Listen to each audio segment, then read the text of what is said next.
Hi friends, అందరికీ నమస్కారం. ఎలా ఉన్నారు? హ్యాపీ సండే అండి. నేను చాలా బాగున్నాను. మీరు కూడా బాగుండాలని మనస్ఫూర్తిగా కోరుకుంటున్నాను. ఈరోజు ఒక మంచి మాట గురించి తెలుసుకుందాం. మహాభారత యుద్ధంలో అగ్నిపుత్రికకి అవమానం జరిగింది కదా, నిండు సభలో.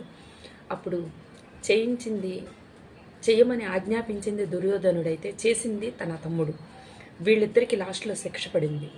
భీష్ముడికి, కర్ణుడికి, యుద్ధం నేర్పిన మహాయోధుడికి, ఇలాంటి మంచి వాళ్ళకి, మంచి ధర్మం తెలిసిన వాళ్ళకి అది తప్పు అని వాళ్ళ మనసు చెప్పిన వాళ్ళకే ఆ శిక్ష ముందు పడింది.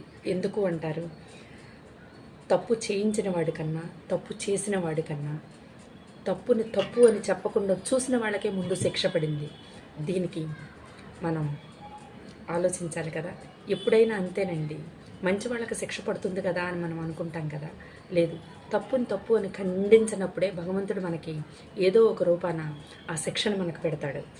తప్పు చేసిన వాడికి ఎలాగూ శిక్ష పడుతుంది. ఒక అగ్నిపుత్రికని అవమానించినప్పుడు ఏం జరిగిందో మనం అందరం చూసాం కదా. మహాభారత యుద్ధాన్ని, కురుక్షేత్ర యుద్ధంలో ఇవన్నీ మనం చూడొచ్చు.